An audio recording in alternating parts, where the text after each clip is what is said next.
Salam sepak bola, Mas Eko. Salam sepak bola, Bung Bindar. Apa kabar? Baik, Mas Eko. Mas Eko gimana kabarnya? Sehat ya? Alhamdulillah sehat. Ya, pertama-tama saya ingin berterima kasih nih ke Mas Eko. Sudah lebih dari 3 kali nih di Bola Bung Binder dan berdiskusi tentang Persib Bandung. Saya tahu Mas Eko kan sibuk juga, tapi bisa meluangkan waktu. Nah, saya ingin ucapkan terima kasih dulu nih. Dan yang kedua, yang ingin kita diskusi di sini memang semuanya seputar Persib Bandung nih, Mas Eko. Ada 3 hal yang saya ingin Ya, tanyakan ke Mas Eko. Yang pertama tentang Persib Bandung bersama Boyan Hodak. Ya, di putaran pertama ketika Boyan Hodak ambil alih memang formnya bagus, konsisten. Tiba-tiba di putaran kedua menurun, tapi sekarang dalam 2 pertandingan terakhir bisa meraih kemenangan. Ya, ini yang pertama. Yang kedua, kemungkinan pertandingan Persib lawan Persija nih di akhir pekan nanti hari Sabtu kemungkinannya tanpa penonton atau ya belum ada kepastian nih. Boleh nggak penonton hadir di stadion atau enggak. Dan yang ketiga tentu saja tentang peluang Persib nanti lawan Persija. Nah, seperti apa sih peluangnya Persib ya? Jadi kita mulai dulu dari pertanyaan pertama ya Mas Eko ya. Nah, yang ingin saya tanyakan nih tentang performa Persib sekarang di putaran kedua bersama Boyan Hodak ya. Kan awal-awal ketika Boyan Hodak masuk juga ya mungkin banyak yang juga agak khawatir ya karena kan dia masuk menggantikan Luis Mia yang sebelumnya musim lalu nggak buruk juga lah performa dari Persib. Tapi ternyata dalam waktu yang singkat Persib ini ya mainnya cukup bagus ya. Bahkan konsisten juga, sempat beberapa kali meraih kemenangan, permainannya juga bagus. Tapi tiba-tiba di putaran kedua ini, sempat Persib susah meraih kemenangan tuh. Ya kan dalam 4 atau 5 pertandingan itu Persib sulit banget meraih kemenangan, bahkan ada kekalahan juga. Dan ada beberapa hasil draw. Tapi tiba-tiba sekarang dalam 2 pertandingan terakhir, Persib pesta gol. Nah menurut Mas Eko, apa sih yang berubah nih dari Persib dalam 2 pertandingan terakhir ini? Yang mereka bisa ya. mengalahkan PSIS Semarang dan juga Rans ya. Kan PSIS dikalahkan dengan skor 3-0, Rans 0-4. Gak kemasukan gol juga loh di 2 pertandingan ini. Sebelumnya dalam 5 pertandingan terakhir kan, gak bisa meraih kemenangan. Iya, jadi sebetulnya ya, kalau kita lihat inkonsistensi ini kan Hodak sebetulnya tidak melakukan apa-apa, tetap dengan cara dia yang pragmatis, ya, Ya, nggak ya, terlalu bertele-tele. Dan ya. untuk sepak bola Indonesia, ini sebetulnya yang paling cocok, ya, Oke, apalagi ngomongin di klub sebesar Persib, yang ya, supporternya itu orientasinya itu hasil ya. ya, Mereka itu nggak kepikiran bahwa kesuksesan klub bola itu bisa dari apa cetak pemain muda, jual mahal ya, kayak Arsenal ya, gitu ya. ya, ya, Mereka nggak akan kepikiran bahwa suksesnya klub bola itu adalah membukukan keuntungan ya, pengeluaran lebih sedikit daripada pemasukan gitu. Mereka ya, nggak ya. kepikiran. Oke, Indikatornya itu langsung prestasi juara ya. oke, Mereka oke, persempit jadi juara. Dan itu oke, cocok sebetulnya ya. Kalau Luis Mia itu jelas butuh proses dengan gaya dia seperti itu. Terus kelihatan dia itu mempersiapkan beberapa pemain muda yang mungkin ya, akan dituai hasilnya itu beberapa tahun kemudian gitu ya. ya, Beda sama Hodak, dia cenderung pragmatis, terus juga nggak banyak neko-neko gitu ya. Dia itu kayak ya. berpikir tahun ini ya tahun ini gitu, tahun ini Hmm, gitu ya. Nah saya nggak tahu apakah seperti itu yang dia bawa dari Malaysia. hmm, Cuma hmm. saya lihat memang inkonsistensi itu bukan karena hodaknya, bukan Oke, karena skema, bukan karena taktik, tapi karena oke. materi pemain ya. Ketika Oh, Madinda oke. tidak ada, Ya, lalu Hodak ya, bawa gerbongnya. Ini saya artikan gerbong lah, mau mau ya. apa, mau pakai agen, mau apa ini kan gerbong dia ya. Oke, oke. Kipernya yang apa dari Iya, Filipina, iya, iya, betul. terus siapa? Stefano Beltram ya. Iya, Ya iya, itu kan betul. pilihan dia gitu. Jadi saya Iya, artikan sebetulnya nggak ada yang berubah, tapi ketika iya, pemain, maksudnya nggak ada yang berubah itu dari taktik ya, taktik sama iya, cara dia memperlakukan tim nggak ada yang berubah. Tapi iya, ketika ada komposisi pemain, ya perlu mm, waktu dong, ya iya, perlu iya, waktu. Ada gap lagi tuh iya, ke bawah lagi. Tapi mm, ketika udah nyetel lagi kan konsisten lagi. Dua hasil pertandingan terakhir itu mm. menunjukkan apa dugaan itu ya menang besar Oke, di 2 pertandingan dan teruji loh lawan-lawannya ya. Maksud saya ketika PSIS Iya, iya, kita di kandang iya, menangnya, menang besar iya, berapa? iya. 3-0 ya. 3-0, iya, Terus 3-0. di kandang lawan juga Rans Iya, menang besar gitu. iya, Walaupun kalau dilihat dari gol-golnya mungkin banyak yang bilang itu bukan dari semuanya, nggak dari set piece, ada keberuntungan. Tapi iya, kan iya, kita bisa lihat dari ball position ya, iya, iya, iya, terus juga efektivitas. Dan iya, betul. saya pikir Hodak nggak ada yang berubah, masih seperti itu. Cuma ketika komposisi berubah ya di transfer window kemarin, ya Iya. butuh penyesuaian. Nah, ketika masa penyesuaian itu Mm, mm, ada hasil-hasil minor gitu, Bung Binder. mm. Dari Nah, hasil rekornya ya, 27 pertandingan, mm, berapa menang tuh dia? 12 kali menang ya, kalau nggak mm, salah tuh mm, Persib. mm, Apa berapa kali itu saya pikir mm. dari statistik jumlah menangnya itu apa masih di atas ya jumlah kalah memang, tapi Persib memang terlalu banyak imbang ya, Iya, iya, terlalu banyak betul, imbang. Tapi betul. satu hal nih, kalau Mm, di musim kompetisi penuh seperti yang lalu-lalu, mm. imbang itu udah rugi banget kan. Iya, Tapi betul, dengan betul, sistem betul. sekarang, Iya, empat besar masih aman, saya pikir iya. walaupun Persib kehilangan banyak poin ya masih bisa selamat lah. Masih bisa, peluang juara masih gede banget. Iya, kalau yang saya perhatikan, walaupun Boyan Hodak ini memang skemanya pragmatis, saya sepakat dengan Mas Eko, saya juga beberapa kali menjelaskan seperti itu. Dia banyak meminta para pemain itu pokoknya main transisi, dapat bola cepat counternya, apalagi kan punya Ciro dan David ya. Sebelumnya kan Levi Madinda ini bisa mengimbangi ya kecepatan dari Ciro dan David, dan Beltrame tampaknya butuh waktu. Tapi dalam 4 pertandingan terakhir ini, saya lihat Beltrame ini minimal ya, minimal dalam setiap pertandingannya itu bisa melepaskan minimal 2 sampai 3 umpan kunci. Bahkan di pertandingan lawan Persis Solo yang Persib bermain imbang, dia memberikan sampai 5 umpan kunci yang sukses loh. Pemain ini 5 umpan kunci yang sukses. Ini yang saya catat nih Mas Eko. Sepanjang musim ini belum ada pemain Persib yang bisa memberikan 5 umpan kunci yang sukses dalam satu pertandingan yang sukses. Artinya umpan kunci, artinya dia memberikan umpan kunci yang Persib mendapatkan peluang, tapi nggak berhasil menjadi gol. Sehingga itu kan nggak terhitung sebagai assist.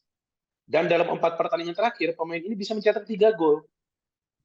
Kalau saya simpulkan, artinya sekarang walaupun ada Ciro dan David, tapi ada pemain lain dari lini kedua yang bisa mencetak gol. Ini kan beda dengan Madinda ya. Madinda kan lebih sebagai penghubung ya. Nah, dengan performa Stefano ini dalam 4 pertandingan terakhir ini sudah mulai membaik, apakah bisa dikatakan Stefano ini memang adalah pemain yang ideal bagi Persib sebagai playmaker mereka, yang mengingatkan saya ya, mungkin Hilton banyak yang nggak Moreira, sepakat. bukan?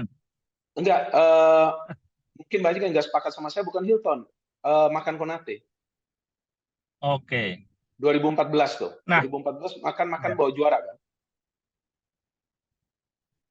Nah, ini saya lihatnya seperti itu. Kalau menurut Mas Eko seperti apa Stefano ini? Walaupun dia belum lama bermain. Artinya kan baru masuk dia di Iya. putaran kedua. Kalau Walaupun tipe saya, permainannya, ya, tipe permainannya beda ya daripada Makan ya. iya. Ya ini kalau kalau Makan Konate kan memang terlihat banget pekerja keras ya. Makanya kenapa saya artikan sebagai Hilton, yaitu agak sedikit stylish nih pemain. Iya, Saya iya, nggak iya. tahu lah. Jadi intinya gini, sejelek-jeleknya pemain asing yang ke Persib itu pasti Iya. bagus, grade A ya. Ini kan berkaitan Oke, dengan oke. kondisi keuangan Persib yang bagus Iya, ya. iya, iya. Ya kalau kalau apa kalau nggak sial-sial banget, kalau nggak dikibulin agen ya pasti yang bagus gitu kan ke Iya, iya, Persib. iya. Itu masalahnya cocok apa enggak gitu kan. Jadi Iya, pemain iya. bagus belum tentu cocok Hmm, gitu. Nah, betul, betul. saya lihat, saya nggak tahu ya. Cuma waktu itu kan kita tuh kesannya kan striker ya. Beltram ini striker. Kelihatan Iya. tuh ada beberapa kali pertandingan dia jadi target man atau apa. Nah itu Iya, mungkin iya. ada kecanggungan atau dia nggak biasa ya. Oke, Determinasi oke. dia nggak ngaruh tuh. Belum Oke. keluar lah kalau di Indonesia. Hmm, hmm, hmm, Tapi kalau ketika dia dijadikan apa pendukung ya, hmm. pendukung dari Ciro Iya, sama David iya. itu oke banget. Makanya saya sih ngartinya kayak Hilton. Hilton itu Oke. beberapa kali ya, walaupun dia disimpan di center forward misalkan ya, peranan dia itu di belakang Di ya. belakang ya. Hilton Iya. Moreira dulu walaupun dari susunan pemain dia Hmm, misalkan ya, tapi dia itu iya. belakang. Dia itu sangat apa sangat bagus ya ngebagi bola, terus Hmm, umpan-umpan terobosan, kadang-kadang nggak egois ya. Jadi hmm, Hilton itu kalau moodnya bagus itu salah satu yang terbaik lah playmaker ya. hmm, hmm. Nah, apakah Beltram seperti itu? terlalu dini mengukurnya, Oke, masih perlu oke. diuji ya, masih perlu diuji. Apalagi kalau saya perhatikan lawan-lawan Persib yang kemarin itu bukannya jelek, cuma kan belum ada benteng yang setimpal Ya, ya, belum ya, ada ya. yang setimpal. Oke. Ibaratnya kalau Hilton itu main bagus, tapi sekalinya berhadapan dengan apa yang jago marking dulu ya, mungkin Iya, kayak Abanda Herman, iya, iya, kayak Zulkifli Syukur ya, mati kutu juga iya, Hilton gitu. iya, iya. Nah ini Beltran belum ketemu aja nih. Kalau misalkan udah Hmm. ketemu siapa back bagus sekarang ya, yang jago marking atau apa, saya yang masih belum kepikiran. Tapi kalau misalkan Beltran ketemu pemain tipikal itu, dia bisa bertahan, tetap bisa Hmm. bagus, Hmm. ya itu mungkin titik baliknya di situ. Tapi kan Kalau di Rans sana, nggak punya, PS ya nggak punya Rans, kemarin. betul, betul, betul. PSIS nggak punya. Dan satu lagi yang saya ingin tanyakan, ada langkah berani juga dari Boyan Hodak yang mengontrak penjaga gawang asing, Kevin Rey Mendoza. Memang dia bukan penjaga gawang asing pertama di Liga 1, kan ada banyak ya. Cuman kan Kevin Rey ini menggantikan Teja Pakualam ya. Dan Iya. di awal-awal Kevin ini main kan selalu kebobolan. Tapi sekarang dalam dua Mm. pertandingan terakhir gak bobol, walaupun ya lawannya memang bukan tim papan atas ya. Tapi lawan dua pertandingan ini ataupun sebelumnya juga Kevin ini banyak melakukan saves loh sebenarnya. Nah ini menurut Mas Eko, Boyan Hodak mengontrak Kevin ini sebetulnya memang niatnya udah untuk membuat Persib ini lebih kuat di rekor defense-nya atau seperti apa nih? Karena kan sebetulnya center back-nya nih bagus nih ya, Nick sama Alberto ya. Tapi dengan Kevin Ray ini apakah Iya. dia memang mau nih Persib pokoknya harus lebih lebih solid nih di pertahanan? Iya. Iya. Jadi boleh tidak sepakat dengan saya, tapi saya adalah orang yang berpendapat kalau kuota pemain asing diberikan kepada kiper itu sangat mubazir ya. Dulu di awal-awal Liga Indonesia, Liga Danhill, ada satu kiper yang apa bagus banget, Daryl Sinerin ya. Dulu Iya, iya, memperkuat iya. Petrokimia Putra. Betul, betul. Petrokimia Putra juga sampai bisa final. Iya, Ya iya, itu iya. mungkin ya, ada beberapa pengecualian. Lalu dulu Iya, juga iya. Persebaya sempat kontrak kiper zaman Galatama siapa? Persebaya atau apa Mitra ya? Oh dulu ada kiper namanya siapa dari Singapura tuh David Lee ya. Itu Iya, kan betul. kiper Iya, iya. ya. Persib Persib juga Terus pernah. Persib juga Persib, pernah Kosin ya. Ya, iya Persib juga Kosin. pernah kontrak Kosin. Tapi saya melihat juga kan performa Kosin ya. Jadi Hmm. sebagus-bagusnya kiper, kalau backnya blow on, ditendang Hmm. dari dekat berkali-kali, ya bobol Iya, juga iya, gitu loh. iya, betul, Nah, betul. kelebihan kiper-kiper asing ini mungkin tetap kualitas ya. Iya, Kualitasnya kan mungkin jarang blunder gitu ya. iya, iya, iya. Tangkapannya juga lengket gitu. Tapi Iya, sekali iya, lagi, iya. itu kan hal-hal yang kemampuan individu yang Hmm. bisa rontok juga kalau backnya Betul. jelek gitu ya. Iya, kalau Nah, betul. makanya saya selalu mengatakan, kalau pingin nyari pemain asing, udah paling bener pemain depan. Hmm. Indikator bagus tidaknya jelas jumlah gol kan, jumlah Hmm. gol gitu. Nah, kalau kiper Betul. masih apa? Masih perlu diuji dengan banyak hal gitu ya. Apalagi sebetulnya kan Persib juga nggak kekurangan kiper bagus sebetulnya ya. Teja Iya, Paku iya. Alam. Lalu kalau kita lihat rentetan ke belakang ya, dengan apa? Dengan kekuatan uangnya juga bisa Genry Pitoy, Iya, Markus iya. gitu ya. Betul, betul. Kiper-kiper terbaik di Hmm. eranya gitu. Nah, saya nggak tahu nih Iya. sampai kiper asing didatengin gitu ya. Saya nggak tahu. Hmm. Hmm. Dan apakah itu istimewa ya? Ya istimewa mungkin ya tadi seperti yang Bung Binder katakan gitu ya. Hmm. Cuma ya kita lihatlah, saya sih masih berpendapat bagusnya kiper ini ya, apa nggak kebobolan, clean sheet dua terakhir ya, Hmm. karena faktor Rodriguez sama Iya, iya, Nicknya iya. juga kan. Betul, Terus saya betul. lihat juga hand-hand makin nyetel ya di Iya, iya. kanan, lalu Betul. Danusa juga di kiri. Saya kira hal-hal seperti itu kan sangat membantu kiper. Coba kalau belakangnya acak-acakan gitu ya, Iya, iya, iya. sebagus-bagusnya kiper saya pikir Hmm. di syuting beberapa Bobol kali juga. ya rontok. Hmm. Makanya kalau untuk Iya, kiper saya no comment gitu ya. Jadi iya. kecuali Hmm. Hodak bawa defender bagus gitu. Oh iya, Ah, orientasi dia iya. adalah memperkuat pertahanan. Tapi kalau Memperkuat kiper ya saya pertahanan. masih nggak tahu gitu. Jadi Hmm. saya pikir gini, pertahanan ya, walaupun kiper ada hubungannya ya, tetap aja yang Iya, namanya pertahanan itu kita ngomongin back sama gelandang iya. bertahan sebetulnya. Betul, betul. Ya, back, Iya, betul. gelandang bertahan ya itu tetap pemain belakang. Jadi kalau kiper saya pikir nggak masuk skema lah Nggak ya. masuk lah ya. Mau kipernya siapa? Cristiano Ronaldo tapi kalau backnya Nesta, misalkan Nesta, Maldini, Franco Baresi Iya, ya, iya, iya. Cristiano Ronaldo aja yang nggak bisa nangkep bola bisa jadi clean sheet terus gitu kan. Ya, karena defense-nya bagus ya. Iya. Oke, ini sekarang hal kedua yang ingin saya tanyakan adalah untuk pertandingan hari Sabtu nanti. Ini yang saya ikutin perkembangan beritanya dan memang saya belum mendapatkan konfirmasi, maka itu saya tanya langsung ke Mas Eko. Sekarang ini kan banyak berita yang memang berkembang bahwa kemungkinan pertandingan hari Sabtu nanti tanpa penonton. Terkait ada sanksi ke Persib dari Komisi Disiplin ya. Ada sanksi untuk tidak bisa menggelar pertandingan tanpa penonton. Kebetulan pas match-nya lawan Persija. Nah, ini Iya. Mas Eko ada dapat update gak sih terkait hal ini? Karena nih sekarang nih mulai Iya, mulai ini lebih lebih gencar lagi nih sam- pemberitaannya. ya, mungkin kalau Bung Biner kan tidak mempertimbangkan timeline kita tayang ya, dan itu nggak Iya, iya. apa-apa. Karena ketika kita bicara podcast ini nih, hari Iya, iya. Kamis, ini kan ada juga Iya, iya. podcast-podcast yang tayangnya Kamis ya, kalau kita ini kan Betul, Jumat, betul, betul. itu Iya, juga iya. banyak yang nanya ke saya, perkembangan terakhir. Oke, oke. Saya cuma bisa mengatakan, kalau Mm-mm. putusan banding keluar ya, udah Mm-mm, mm-mm, pasti banding Persib diterima gitu. Nah mm-mm. ini Oke, masalahnya kan oke. putusan bandingnya nggak muncul-muncul nih, gitu, nggak muncul-muncul ya. Kenapa Oke, saya sangat yakin putusan banding itu diterima? oke. Jadi gini, ada karakteristik yang Mm-mm, berbeda ya antara mm-mm. putusan Komdis sama banding. Kalau Komdis itu kan acuannya jelas ya, eh, apa apa namanya, kode disiplin PSSI misalkan ya. Lalu panduan teknis dari operator apa itu, kalau di hukum itu ada yang cara berpikir Oke, positivistik, oke. legisme. Jadi kayak kayak matematika gitu, kayak main rumus. Mm-mm, Pelanggarannya ini, hukumannya ini, pelanggarannya ini, hukumannya ini, gitu. Nah, sedangkan di tingkat banding itu lebih luas, lebih komprehensif oke, gitu ya. oke. Mereka itu akan banyak solusi gitu dan Mm-mm, mempertimbangkan faktor lain misalkan. Oh, betul ini pemain ini dilanggar dengan keras misalkan ya. Tapi ketika klub yang protes mengajukan bukti, ini pemain mm-mm. diprovokasi nih dari menit Oke, awal. Nah, oke. banding akan mempertimbangkan itu gitu. Nah, ini kemarin kan Mm-mm. sanksinya juga jelas ya.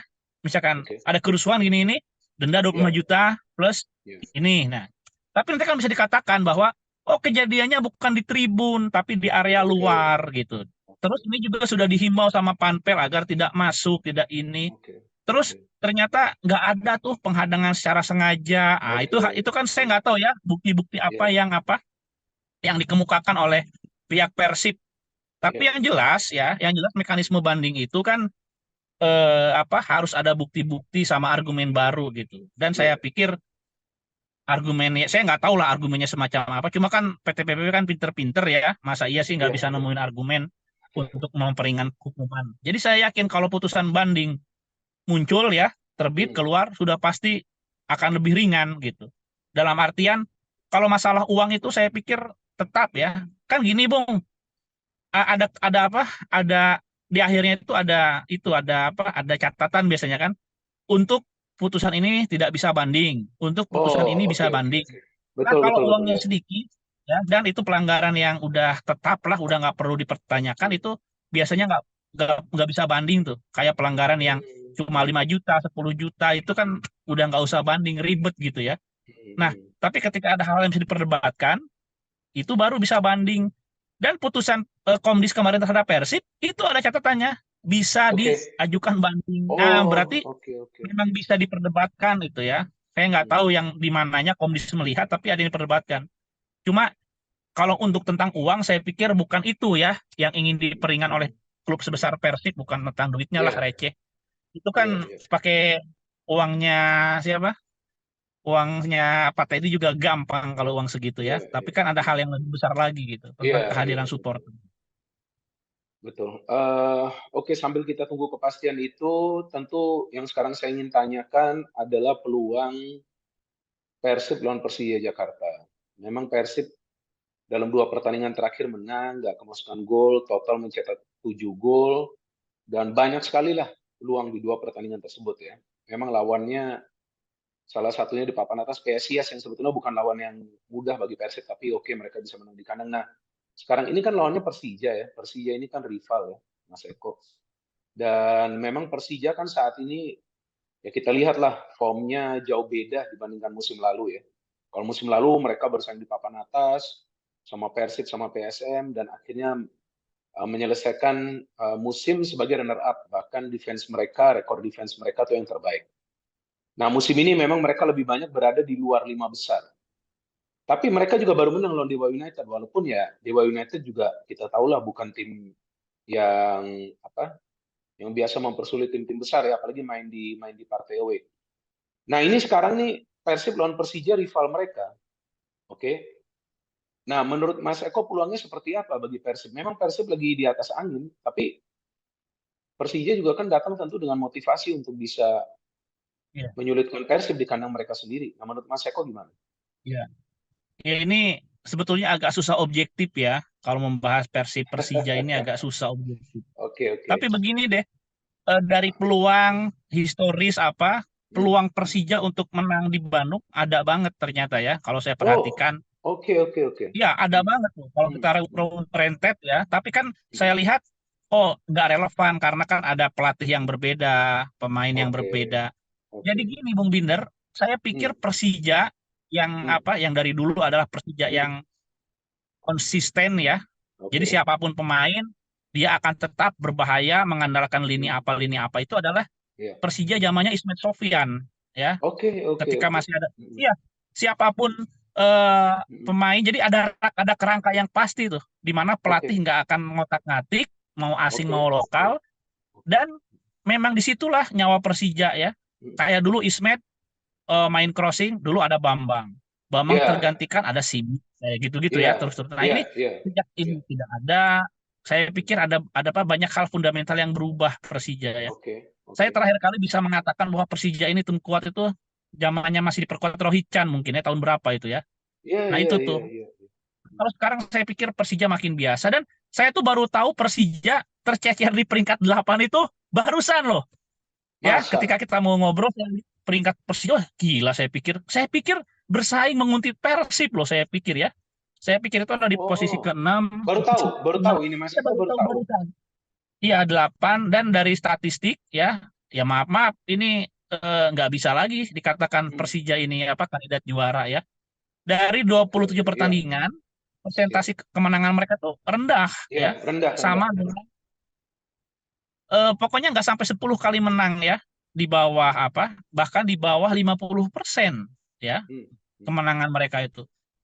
Nah, ini jadi intinya gini, intinya kalau buat apa? Kalau buat motivasi kejar mengejar enggak lah. Mungkin yang bisa diharapkan Oke, dari laga besok kenapa menarik? Ya gengsi aja, gengsi ya. Karena kan laga klasik juga bukan ya. Besok itu kan hmm, ya big match lah, big match paling ya, panas di ya. Asia Tenggara. Hmm. Tapi ya itu, untuk pertama kalinya saya sangat yakin bahwa Oke. Persib ini lawan Persija ini bukan lagi sekedar menang ya, tapi bisa Hmm, menang hmm. mudah, Bung Binder. Seperti apa? Seperti merebut permen dari genggaman seorang bayi ya. Semudah itu loh. Besok itu Persib bisa menang, Loh, apa gitu ya. alasannya? Iya, itu tadi dari mulai komposisi pemain yang saya kira apa ya di situ masih ada nama-nama kayak Rico bahkan Simic ya, Simic Oke, gitu. Jadi oke, Persija ini besok punya peluang kalau Persibnya yang ngaco gitu. Jadi kalau misalkan oke. Persibnya nggak ngaco on the Ya, track ya. ya, Hmm, bagaimana mereka apa tampil. Saya nggak bilang Persib harus bagus. Persib main normal aja ya, tampil normal oke, bagus. oke. Itu Persija udah bisa diatasi itu ya Hmm, hmm, Persija. hmm. Tapi kalau misal, jadi gini, Simic nggak akan leluasa kalau misalkan Simic besok perform, nggak akan leluasa ya bola-bola dia itu kalau Oke, misalkan oke, ada oke. apa Rodriguez, ada Nick Ya, itu nggak akan betul, leluasa. betul, betul. Iya, iya, iya. Iya, nggak akan leluasa. Jadi banyak faktor yang misalkan kalau head to head Persib masih unggul gitu. Nah, dan saya udah berapa tahun terakhir tuh udah nggak pernah lagi mempertimbangkan apa faktor supporter ya untuk Oh, Persib itu. oke, oke, oke. Iya, karena Persib tuh ini mungkin saya beda pendapat boleh ya. Jadi Oke, boleh, boleh. Persib itu kalau lagi bagus bagus aja gitu. Mau nggak ditonton juga bagus mah bagus aja. Tapi walaupun didukung oleh banyak supporter, kalau lagi jelek ya jelek aja gitu ya. Ini agak apa? Agak sedikit melenceng ya dari tesis bahwa Persib penampilan berkali lipat Hmm. ketika tampil di hadapan pendukungnya. Saya kira banyak fakta membuktikan tidak seperti itu. Oke, Persib kalah berapa kali di kandang walaupun iya, stadion penuh gitu kan. iya, Iya. betul, betul, betul. Dan menurut Mas Eko, siapa sih key player nanti bagi Persib di pertandingan non Persija yang harus betul-betul perform gitu? Karena ini kan tentu Persib akan mengincar kemenangan ya. Walaupun memang ini mereka ya sebetulnya tidak mengejar Borneo juga sih. Yang penting berada di zona 4 besar kan, biar bisa main di Championship Series kan. Tapi kalau menurut Mas Eko, Iya, siapa sih pemain yang betul-betul harus perform nih di pertandingan non Persija? iya. Kalau misalkan Ciro bermain, saya pikir dia ya. Ciro ini Ciro. tahu saat dia harus egois ya, jadi memaksimalkan Oke, potensi oke. dia sebagai target man. Oke, Tapi oke. ketika dia mentok, dia itu bisa membagi bola, bisa mundur jauh ke Iya, belakang. Saya pikir iya. Ciro, ya, Ciro ini kalau nggak scoring mungkin assist lah Hmm. gitu. Ciro Oke, Alves. ini pertanyaan terakhir yang saya mau tanyakan walaupun memang masih lama nanti Championship Series, tapi saya ingin tanyakan ke Mas Eko karena kan musim ini kan beda ya. Liga 1 pertama kali musim ini pakai yang namanya Championship Series. Jadi 4 tim nanti teratas lolos lagi ke zona final lah istilahnya. Saling ketemu, ada semifinal, terus ada final. Dan Persib ini 2 kali menjadi juara dengan sistem seperti ini, walaupun dulu itu Ya, saya ingat 8 besar. Betul kan, Mas Eko kan? Dulu itu kan 8 ya. besar. Nah, dengan sistem seperti ini, ya kalau Persib masuk nih ke Championship Series, apakah bisa mengulangi eh, bisa mengulangi keberhasilan mereka seperti sebelumnya 2 kali yang menjadi juara dengan Iya sistem bisa. seperti ini? Hah? Iya, Bisa? sangat bisa. Kalau lihat historis kan Persib memang 2 kali juara tuh di final-final gitu ya. Cuma kalau juara sejati tetap saya pikir ya, juara sejati itu ya apa full league, kompetisi penuh. Oke. Makanya yang juara sejati itu yang teruji itu ya Persik Kediri sebetulnya ya. Berapa kali Iya, mereka iya, iya. teruji. Berapa kali betul? Iya, kalau kayak Hmm. sekarang kan Borneo bagus stabil dan Borneo itu kan jarang momentumnya kapan lagi kalau nggak tahun ini mereka di Pamuncak sampai akhir kan. Lama Dan sekali sorry, mereka bertahan. iya, betul. Dan sorry saya interupsi. Dan walaupun mereka nomor 1, tapi kan mereka harus bermain di Championship Series. Gak ada jaminan juga mereka akan bisa menjadi juara. Iya, makanya, makanya sedih juga, kasihan juga gitu. Karena Hmm. saya yakin ya, Borneo ini nggak akan bisa stabil kayak sekarang. Saya pikir pasti ada pergantian, ada apa, tim lain lebih bagus lagi musim depan gitu ya. Jadi Hmm. ini adalah tahun terbaik untuk Borneo juara, tapi nggak ada jaminan.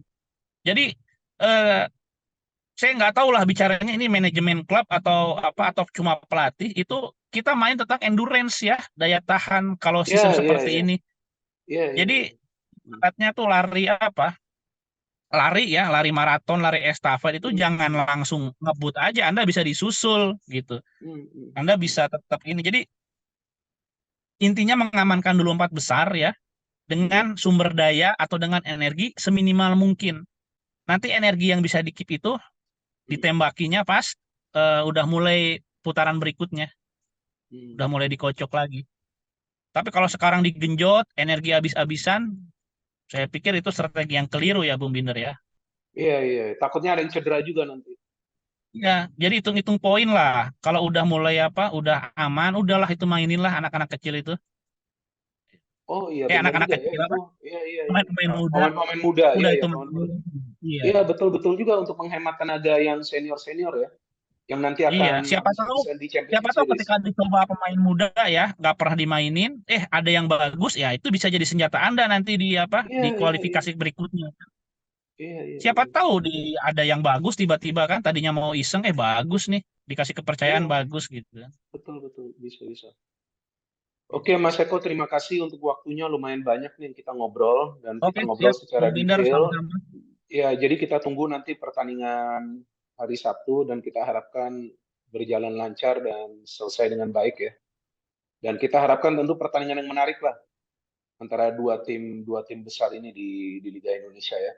Jadi terima kasih banyak Mas Eko. Siap. Tentu ini bukan yang terakhir. Saya tetap akan mengganggu Mas Eko lagi nih ke depannya. Oke, sama-sama, Bung Ya, Binder. oke. Ya, terima kasih banyak Mas Eko. Sukses selalu. Thank Ya. you.